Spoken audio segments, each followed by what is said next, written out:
It's Friday, May 2nd, 2025. Mike Waltz is dead. Long live Mike Waltz. An ode to the late, great David Horowitz. And Ask or Tell Me Anything next on the AM Update.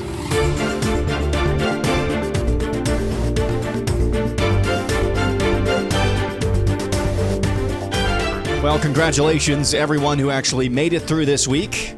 I did not. For my day job this week, I had the immense privilege of visiting the White House during President Trump's 100 days commemoration. That was incredibly cool, incredibly fun, and really, really cool experience all the way around. However, on the way back, our flight home got canceled. I was up until 4 a.m. Wednesday night into Thursday doing production work. And boy, howdy, I've not pulled an all-nighter like that. I got some brief stints of sleep here and there on the way back, finally on Thursday morning, but I've not pulled an all-nighter like that since I was in college, and that was over 10 years ago. Not even during childbirth with Bella did we go truly overnight like that. And let me tell you, I am limping right now, so to speak. But thank you for everybody who actually listened this week. I know there were a couple of best of editions that I put out on Tuesday and Wednesday. Only one real episode this week until this morning. Some housekeeping notes as well. No Suck Saturday tomorrow, unfortunately. However, the other weekend programming that I actually put out every single week, that's called Week in Review. I don't advertise it that much. It's just content that if you listen to the entire edition of AM Update every single day, it's just more of my commentary. That's what news or Week in Review is on Sunday mornings on the AM Update. However, this week, I do have some original content that you have not yet heard. While I was in D.C., I was able to tape an interview with someone at the Heritage Foundation about the next 100 days for the Trump administration and the dangers for everybody. And it's really popular in right-wing right now.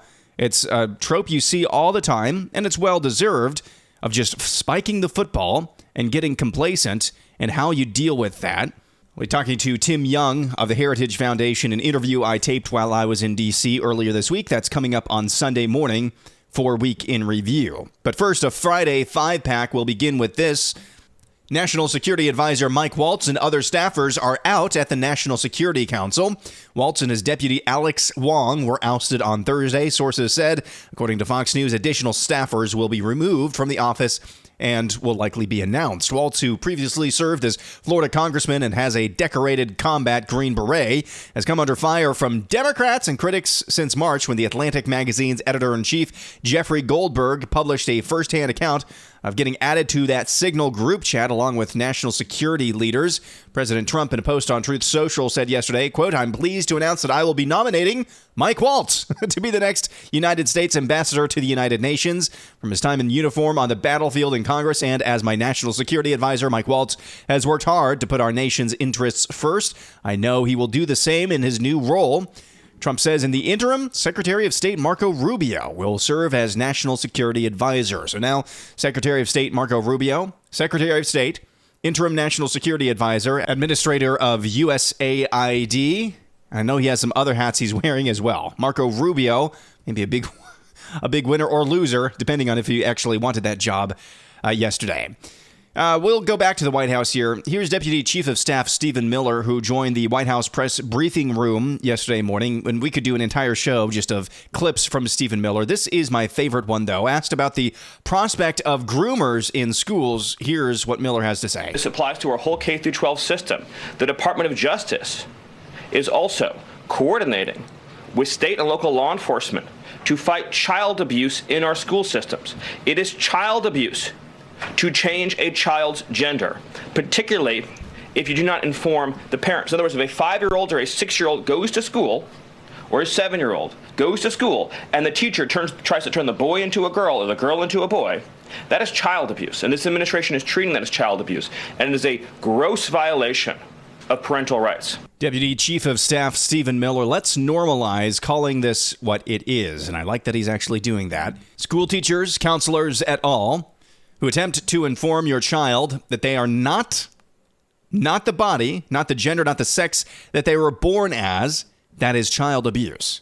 I appreciate the expansion of the Overton window there. The Maryland man, Kilmar Abrego Garcia, we have more on him. This week we learned that not one, but two protective orders were taken out against him. Bill Malugin at Fox News reporting that. And then there is this just last night, body cam footage of when he was pulled over by Tennessee State Patrol or Tennessee State Troopers for suspected human trafficking. That body cam footage was released. Good, and you? All right. Everything good? You got a bunch of people in here, don't you? It's 1 for 6, yes. This is back in November of 2022. Gotcha. Where are you working at? Where? Where? St. Louis, Missouri. Missouri? Yes, sir. Gotcha. Okay. But I'm from Maryland. Okay. Now, the reason I stopped you, we was running 75 down through here. 75? Yeah. Of course, this is 65 through here. I know. I'm going to 70. Going 70? Yeah. What's the limit right now? Is 70 or 65? It's 65. I can see it, sir. You got all your info? I see the other, the speed limit. I see the... Yeah, it jumps up and down. So that is the body cam footage. The Tennessee State Troopers pulled over Kilmar Abrego Garcia, the Maryland man, who is now in an El Salvador prison, or at least he's in El Salvador because he's an El Salvador citizen. They pulled him over for speeding. Later on in that video of the body cam footage from back in 2022, you can hear the police officer saying he's hauling these people for money. Because Kilmar Abrego Garcia, he was not traveling alone. He had an entire vehicle full of people. And Tennessee State Troopers thought that was very suspicious and suspected him of human trafficking. Again, that's going to be swept under the rug. Here's Border Czar Tom Homan on the notion of different state officials, like Wisconsin's Governor Tony Evers, instructing state officials to treat illegal aliens with kitty gloves. Here's what he has to say. So, the president signed an executive order just this week threatening to defund sanctuary cities for their policies. Why not just arrest the leaders who are harboring and shielding illegal aliens, actually terrorists, from deportation? Wait to see what's coming. So he was asked, why don't you just arrest the leaders who are shielding illegals from deportation? And Homan responds by saying, well, you just wait till you see what's coming. You know, I love corrupt judges getting arrested. Love it. Want more of it. Twice on Sunday, thank you very much. But I would love even more if elected officials, whether those are mayors of sanctuary cities or governors of sanctuary states, I'd love to see them get perp-walked too. Last night at the University of Alabama, President Trump spoke at that commencement ceremony. Everywhere you look, broken systems, corrupt institutions, and tired dogmas are being swept away by the tide of history. Ancient wisdom is being rediscovered, and the best and strongest traits of America are coming back for all to see, bigger, better, and greater than ever. Coming back, and they're coming back fast. The spirit of our age is one of boldness, vigor, ambition, and adventure. And it's exciting to be you and young. Oh, I'd pay you a lot of money to have your age. You have a great future. The people have rejected the voices of a failed establishment. You saw that in the election. We've turned the page on endless wars, crippling debt, open borders, ruinous inflation, and a lack of respect for our country and for its leaders.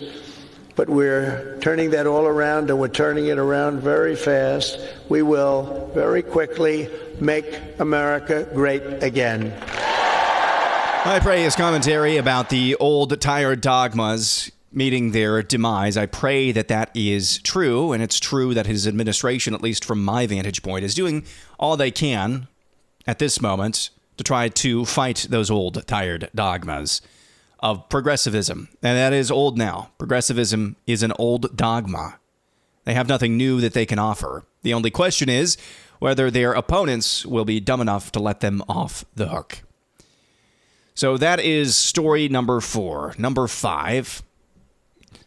This week, David Horowitz, the Marxist, atheist turned conservative political commentator, firebrand, passed away at the age of 86 on Tuesday after a lengthy battle with cancer. One of my favorite clips that I've ever seen from David Horowitz, and I saw a few clips of him growing up, is when he visited a campus and he took a question from an anti-Semitic, jihadist-sympathizing student. This is 3.5 minutes, well worth your time this Friday morning. I just wanted to say thank you for coming to campus tonight and presenting your point of view. It's always valuable to have two sets of views going on at the same time. Very useful. My name is Jumana Imad Musa Ahmed al-Bahri, and I'm a student here at UCSD. I was reading your literature. I found that much more interesting than the talk. And I found some interesting things about the MSA, which is an organization that's very active on campus, and it is hosting our annual Hitler Youth Week. You should come out to those events. If you could clarify the connection between the MSA and jihad terrorist networks, because last I checked, we had to do our own fundraising, and we never get help from anyone. So if you could clarify the connection between UCSD's MSA, or if you don't have such information, if you could connect other MSAs on UC's, because the connection wasn't too clear in the pamphlet. Just if you could clarify. Okay. Will you condemn Hamas here and now? I'm sorry, what? Will you condemn Hamas? Would I condemn Hamas? As a terrorist genocidal organization? Are you asking me to put myself on a cross? So you won't. I actually have had this experience many times. You didn't read the pamphlet because the pamphlet is chapter and verse. The main connection is that the MSA is part of the Muslim Brotherhood network as revealed in the documents. I don't think you understood what I meant by that. I meant if I say something, I'm sure that I will be arrested for reasons of Homeland Security. So if you could please just answer my question. If you condemn Hamas, Homeland Security will arrest you. If I support Hamas, because your question forces me to condemn Hamas. If I support Hamas, I look really bad. If you don't condemn Hamas, obviously you support it. Case closed. I have had this experience, I had this experience at UC Santa Barbara where there were 50 members of the Muslim Students Association. And throughout my hour talk, I kept asking them, will you condemn Hezbollah and Hamas? And none of them would. And then when the question period came, the president of the Muslim Students Association was the first person to ask questions. And I said, before you start, will you condemn Hezbollah? And he said, well, that question is too complicated for a yes-no answer. So I said, okay, I'll put it to you this way. I'm a Jew. The head of Hezbollah has said that he hopes that we will gather in Israel so he doesn't have to hunt us down globally. For it or against it? For it. Thank you. Thank you for coming and showing everybody what's here. And you're wearing a terrorist neckerchief. If you understood... you didn't hear the lady. Could you please answer my question? You don't get to make a speech. Yes, sir. So in 3 minutes, David Horowitz there, and that incredible clip that is circulated, or widely, I should say. In about 3.5 minutes, he reduces this Hamas-supporting, jihadist-sympathizing student to saying, yes, I am for Hamas. No, you're really just a Marxist. But Marxism gives you some strange, even stranger bedfellows sometimes. When we come back, Ask or Tell Me Anything, I want to talk briefly about a story a number of you have asked me to cover, or at least look into, about allegations in Buffalo, New York, about a massive cover-up plot of abuse. That's coming up next.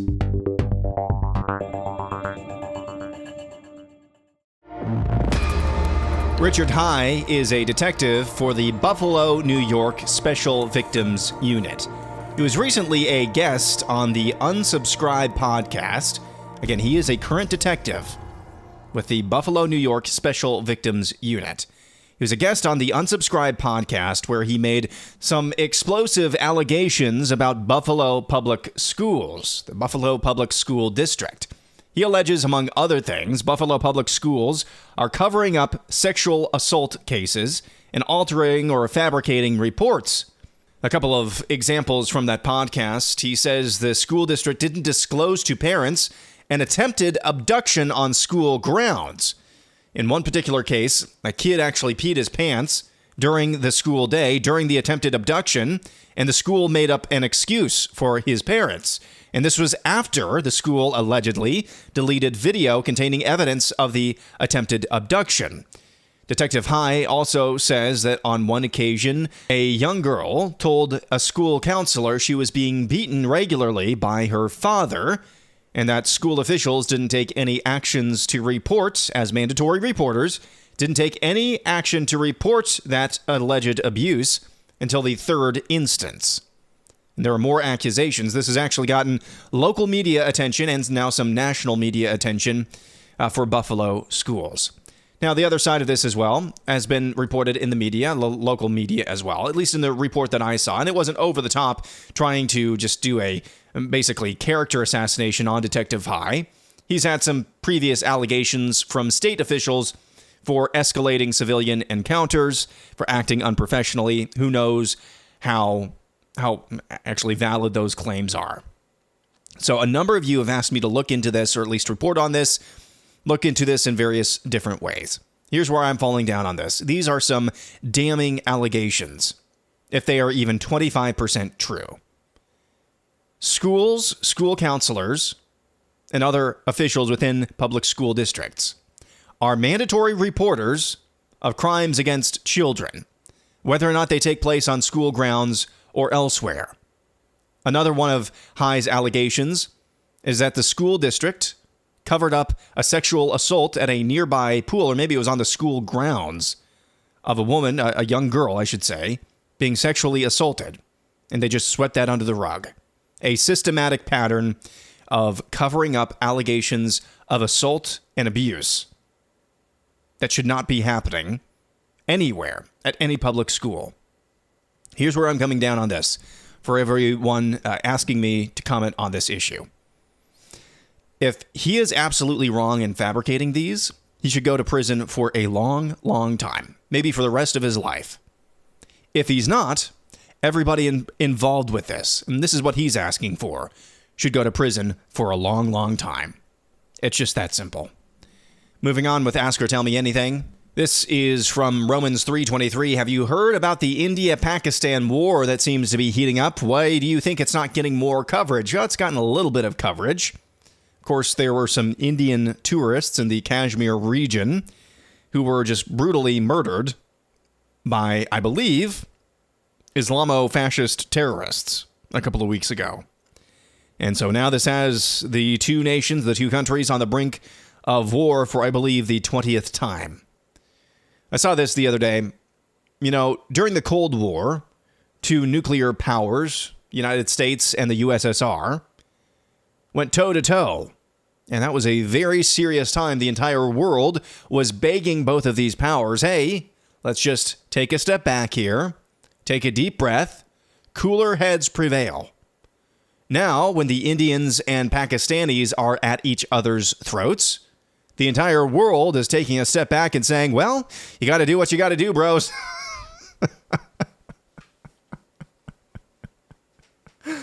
This is not a new thing. The Indians and the Pakistanis hate each other. Hate each other. An unbiblical rage towards each other. I'm sure some of it is justified on both ends. I don't want to say I don't care, because there is human life involved here. But this is not a new development. Obviously, it is awful and evil. I think 20 plus Indians were murdered at the hands of an Islamist terrorist group a couple of weeks ago. And India, if they want to or can try to actually strike back at Pakistan, hold them accountable for that, more power to them. But as an American, just a cold-blooded analysis, that's kind of their fight. Jim Heron says, have you looked into Alexandra Dugan? Seems to be an intellectual backdrop for the paleo-cons like Tucker, thus explaining the pro-Russia sentiments. Why does conservatism take its cues now from Russia imperialists and Hungarian thinkers instead of the founding fathers. Well, that's quite the allegation. I'm not Alexander Dugin. That name kind of sounds familiar. You should ask Tucker Carlson that question, and I'm sure others have. There are some people that Tucker Carlson platforms that it's like, hallelujah, good. They need a large platform. One of those is, I think, Mary Talley Bowden. I mean, even this week, Matt Walsh from the Daily Wire went on Tucker Carlson. Actually saw Matt walking through the airport the other day. Didn't have a chance to get up and say hi, unfortunately. He walks pretty fast. But Tucker, I'm kind of, I don't want to say I'm hands off now, but I think he platforms enough people that I think need to be platformed. He also platforms enough people that I don't think should have a platform for some of their ideas. So I think this is just to maybe try to answer your question. I think this is part of a comprehensive backlash to the failed expert class of the last generation. That we are going to question everything now. Everything. We're going to poke every bear now. Every one. Until we find the truth. Now, whether or not that's what Tucker is doing, does he have some other motivation for this? Some have said, well, he's taking money from the Qatari government. I don't think Tucker is. I could see some other commentators potentially on the bankroll of the Qatari government. I don't think that's what Tucker is doing. I think he's very smart. I don't think he's stupid enough to take money even indirectly from the Qatari government when he's this close to the president of the United States and in business with his sons, if I'm not mistaken. I think with Tucker Carlson, if I can give him maximum benefit of the doubt, because he still platforms people that I think, like I said, for the third time, deserve larger platforms. So I think he still deserves some modicum of benefit of the doubt. I think he's just trying to poke every bear.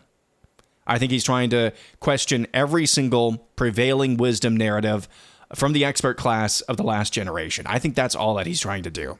That makes me uncomfortable sometimes, but I think on some level it's necessary. Now, the conclusions that he comes to, the conclusions that people who listen to his podcast come to, that's on them, that's on him. And I'm not here to defend that or them. James asks, what are your thoughts on the power outages in Europe? Don't make a third. I think I saw 70% of their grid at that time of these massive power outages. 70% plus of their grid was actually focused on wind and solar. That's not a good idea, if you ask me. Let's go to this. Some call me Tim. Did your family go on the trip with you to D.C.? No, they did not. It was a work trip, unfortunately. Ben, when I left on Monday morning, he went out on the steps, and it was like I was leaving forever. Bella told me that for the rest of the day, anybody who would listen to him, he would regale them about how Daddy left for a work trip to Washington and D.C. That's how he says, Washington and D.C. So no, they did not go with me. Going on trips like this, though, reminds me I would love to take my family on vacation someday. What was your favorite thing to see there? Well, going inside the White House. Not too many people can say that they have eaten a burger at the Navy mess. That was really, really cool. I mean, we were in parts of the White House where you cannot take your phone out and take pictures. That was the type of venue that we were in. It was really, really cool. And perhaps I think the most specific thing, our friend who kind of whisked us through the West Wing, we were just kind of going through these corridors, up these halls, down these stairs, and we come past the Secret Service agent out the doors to the outside, and she's like, yeah, that Secret Service agent is standing right there because it means that Trump is in the Oval Office right now, which is just right back there. And then she says immediately, don't look back there. And then after that, she says, yeah, so this is the Rose Garden. And for whatever reason, the Rose Garden was like, holy cow, this is the Rose Garden. This is the flippin' Rose Garden. I don't know why that stuck out to me, but that was kind of the cool thing because it's right by the Oval Office and just beautiful, just absolutely beautiful. Joel, kind of similar question. What was the most interesting part of the trip to D.C.? Not to sound touristy, but I did do some touristy stuff on Wednesday morning. It's crazy how close everything is together. Now, I did walk 5 miles, but it's still, I mean, you think this is spread out all over the city. No, the District of Columbia is a very concentrated district within a larger city. And you can just walk everywhere if you want to. Now, it was not that hot, but it was super humid. Walking was very hot, but if you just sat down, there's a nice little breeze there. It's just perfect weather. So as long as you're not walking, it's just a beautiful town that attracts some of the worst people on the planet. Jim, similar question. Having been to the White House and interacted with members of the Trump administration, do you feel more optimistic about the direction of the country than you did a week ago? Yes. Yeah.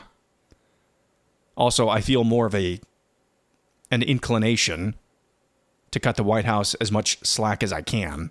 Because everybody that I saw, everybody that I talked to, everybody I heard that I didn't talk to, regardless of their motivations, regardless of maybe they just have selfish ambitions, selfish motivations, one and all. That's certainly not how they're carrying out their jobs, though. They're using their ambitions. If that is their ambitions, if they're selfish motivations, they're using those to actually carry out what I want them to. I'm fine with that. Now, do the ends always justify the means? No. But I mentioned our tour guide, our friend who took us to the Navy mess. You know, she's a very smart, capable woman. But she told us, you know, I've got a 1-year-old at home now. Not sure how good I am at my job now, which is not true. She's a very capable person.